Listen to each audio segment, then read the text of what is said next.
விவேகானந்தர் சொல்லியிருக்காரு. பெரிய பாவம் எது தெரியுமா? நம்மள நாம ரொம்ப வீக்கா நினைக்கிறது தான் பெரிய பாவம்னு அவரே சொல்லியிருக்காரு. இப்போ ஒருத்தங்க உங்கள பார்த்து கிண்டல் பண்றாங்க அப்படின்னா, நீங்க அதுக்கு ரியாக்ட் பண்ணிட்டீங்க அப்படின்னா, அதாவது கோவப்பட்டீங்க, இல்ல பயந்தீங்க அப்படின்னாலும், இல்ல கவலைப்பட்டீங்க அப்படின்னாலும், இல்ல நீங்க அழுதீங்க அப்படின்னாலும், உங்கள கிண்டல் பண்ணவங்க, அவமானப்படுத்தினவங்க ஜெயிச்சுட்டதா அர்த்தம். ஸோ இந்த மாரி உங்ககிட்ட இருந்து நெகட்டிவான விஷயம் வரவேற்கிறதுக்கு தான் அவங்க உங்கள ட்ரிகர் பண்றாங்க. ஸோ இது நடக்க நடக்க அவங்க ஜெயிக்கிறாங்க, நீங்க தோக்குறீங்க. இப்படி தான் நடந்துட்டுருக்கு. பெட்டர் நெக்ஸ்ட் டைம் உங்கள கிண்டல் பண்ணாங்க அப்படின்னா, அவங்கள பார்த்து அமைதியா இருங்க. ஒரு சின்ன ஸ்மைல் குடுங்க. வேற எதுவுமே பேச வேண்டாம். அதுக்கப்புறம் இன்னொரு வாட்டி அவமானப்படுத்துறாங்களா?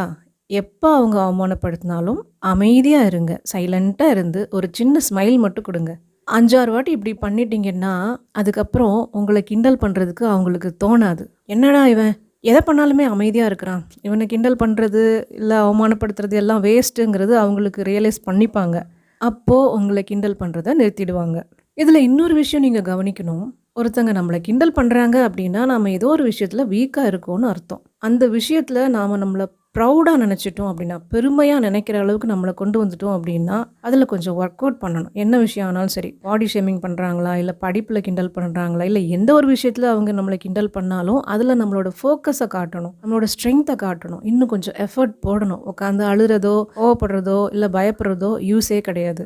நம்மளோட ஸ்ட்ரெங்த்த நாம காட்டுறதுக்கு நம்ம கொஞ்சம் டைம் போடணும், எஃபோர்ட் போடணும். இதெல்லாம் பண்ணிட்டு, அவங்க நம்மள எதுல வீக்குன்னு சொன்னாங்களோ, அதுல நம்ம ஸ்ட்ராங் ஆகும்போது நமக்குள்ள அந்த பெருமை அப்படின்றது வரும். எப்போ நம்மள நாம ப்ரௌடா, பெருமையா நினைக்கிறோமோ, அப்போ எவனுமே நம்மள கிண்டல் பண்ண முடியாது. நாம நம்மள வீக்கா நினைக்கும்போது தான் சுத்தி இருக்கிற அதிபுத்திசாலிகள்லாம் ஆட்டோமேட்டிக்கா வந்து கிண்டல் பண்றதோ, அவமானப்படுத்துறதோ அந்த மாதிரி ஏதாவது செய்வாங்க. இப்போ நாம நம்மள பெருமையா நினைச்சுக்கணும். பெருமையா நாம நினைக்கிற அளவுக்கு நாம கொஞ்சம் டைம், எஃபோர்ட் போட்டு கொஞ்சம் முயற்சி பண்ணணும். இந்த உலகத்துல யாரும் யாரையும் விட பெரிய ஆளும் கிடையாது, யாரும் யாரையும் விட சின்னவங்களும் கிடையாது. எல்லாருமே மனிதர்கள் தான். அந்த கேட்டகரியில தான் நம்ம இருக்கிறோம். இவங்க பெருசு, அவங்க பெருசு அந்த மாதிரி பாகுபாடோ, ஜட்ஜ்மெண்ட்டோ அது நமக்கு அவசியம் இல்லாதது. ஊரு 1000 சொல்லட்டும், உலகம் 1000 சொல்லட்டும். நீ ஒன்ன உயர்வா நினைச்சுக்கிட்டா மட்டும்தான் இந்த உலகம் ஃப்யூச்சரில் ஒன்று உயர்வாக நினைக்கும். அவங்க எல்லாம் உன்னை கிண்டல் பண்ணுறாங்களேன்னு நினச்சிட்டு நீ இப்போ உன்னை அண்டர் எஸ்டிமேட் பண்ணிட்ட அப்படின்னா, நாளைய உலகம் உன்னை எப்போவுமே குறைவாகவே மதிப்பிட்டுக்கிட்டு இருக்கும். அது உன்னோட வாழ்க்கை கடைசி வரை நீ அடி வாங்கிக்கிட்டே தான் இருக்கணும். ஸோ பேச்சுலர் ரெமடிஸ் எப்போவுமே கிண்டல் அடிக்கிறாங்க, ரொம்ப அவமானப்படுத்துகிறாங்க. இந்த மாதிரி சூழ்நிலையில் அடிக்கடி பாதிக்கப்படுறவங்க larch, pine, willow, centaury, mimulus, elm இந்த காம்பினேஷன் எடுத்துக்கலாம்.